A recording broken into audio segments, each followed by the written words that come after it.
anybody read Secret Wars? Either one, honestly, I'm referring to both. If not, it's like Smash Bros? Big kid playing with toys, except the kid's an omnipotent existential horror that permits reality to exist and the toys are everything else. Well, in the story at least. In real life, it was Marvel's ultimate marketing ploy. Literally, an ad campaign to shill action figures in the excess of the 80s. Hey kids, look at these awesome super fights. Now you can act them out scene for scene. You can be your own Azathoth. Only the comic became the big hit, starting a trend that comics have been continuing ever since. Infinity War, Civil War, Secret Invasion, Secret Empire, the entire crossover event business model that itself informed the Avengers movie idea traces back to the sleeper success of a glorified toy commercial. Capitalism, pretty swell. I find it kind of interesting that they did the second one when they did, how they did, in the way that they did. Just as everyone had become resigned to the belief that Marvel Comics was now a glorified IP farm for the movie division. There are lots of little details I find especially interesting. The way it built up from several catastrophic causality-shattering events. The way it abandons the recognizable Avengers to focus on certain lesser-known ones.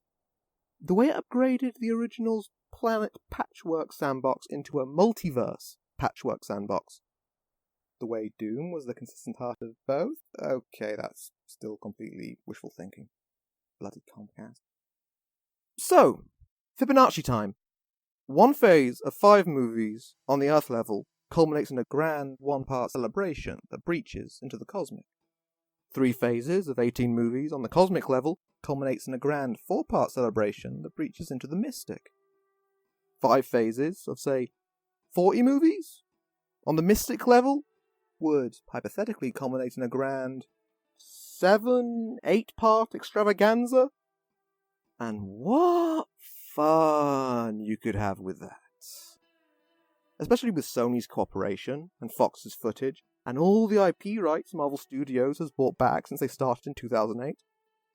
AVX, featuring the long-awaited returns of Robert Downey Jr. and Hugh Jackman, face-to-face and fist-to-fist. Spider-Verse, for all the people who ever wanted to know what happened to Tobey Maguire, and whoever cared about Andrew Garfield. Sorry. Fantastic 4x4, if only to give the poor sods from those first 3 casts the chance to be in an actual, proper Fantastic Four movie. Hearts of Darkness, starring Nicolas Cage, Wesley Snipes, and Dolph Lundgren. Ben Affleck, Born Again, since we now know he's a master of making people feel bad for him. Deadpool. Just Deadpool. I ain't even gonna try. Even Deadpool kills the Marvel Universe sounds trite given the possibilities. Maybe they use the Easter egg from Deadpool 2 about M-Day coming. You have Scarlet Witches from both universes go insane at the same time, which makes the reality bridge happen. I don't know. In 2028, Marvel tops itself again, throws a congratulatory party bigger than anyone could have ever conceived, and drops the myth. A party that celebrates superhero movies themselves, their takeover of Hollywood, and all the people who made it possible in Marvel's own hour of dire financial need. Blade, Spider-Man, and the X-Men restarted the groundswell of the genre that Marvel Studios springboarded off of, and it was Marvel that created and sold those character rights. Now, they're reaping what they sowed to monumental success, sharing their stories, their way, with an altogether wider audience on an altogether vaster, grander medium. An Ouroboros, a Rube Goldberg machine, a self-perpetuating cycle, shrinking until they pop back in at the top. Here's the climax, people. Because of course the question is then, what next? How can they top that? Does the MCU just end? Kind of, actually. In the same way you close the book on something to start on something greater. Because once you've fully familiarized audiences with the concept of a sprawling multiverse, you've gone the opposite direction. You've gone so big that you've sprouted back up at the bottom. Every movie studio has a multiverse. The difference is that they don't take advantage of it. Comics do. So, say you still have fans who want to keep following the original continuity from 2008 into year 21 and beyond. Okay, new batch of heroes, new younger actors, new, probably smaller scale, adventures. The torch is passed for Phase 6, just like it will be for Phase 4. So you have fans that want more Iron Man already, since he's been gone about 10 years. Okay, new Iron Man movie, new universe, new continuity, starting fresh with a different take. Maybe even limit it to just Iron Man as the only hero in this universe, forever oblivious to parallel worlds. So you have fans that want an R-rated epic fantasy Thor, or an all-female Avengers, or a contemporary comedy about Louis.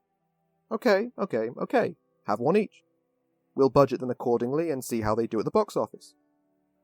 People who want the Secret Wars high-concept stuff to keep going can get a universe-hopping team like Exiles or Excalibur. People who are sick of capes can get Wales-based sci-fi like Killraven, or Scots-ish fantasy like Weird World. People who have never seen a Marvel movie, and never intend to out of sheer demographical disinterest, can get any genre they want. Romance, drama, horror, disaster, war, all unique and self-contained. Or as unique and self-contained as the consumer-based desires and demands. Do a Millie the Model rom-com, completely bereft of anything superhuman. Only the bulky, blue-eyed, blonde British bloke in that one scene with the crumpets is also the actor for Captain Britain, who in his own movie either references stopping by that universe as a throwaway gag, or does the scene from his own perspective as a plot point. All one audience needs or cares to know is in the one movie they're watching. You could sprinkle undercover Captain Britain cameos in the background of any and every movie, just for fun, or as a cheeky meta-narrative that only matters to his one specific movie. And these are relatively basic ideas.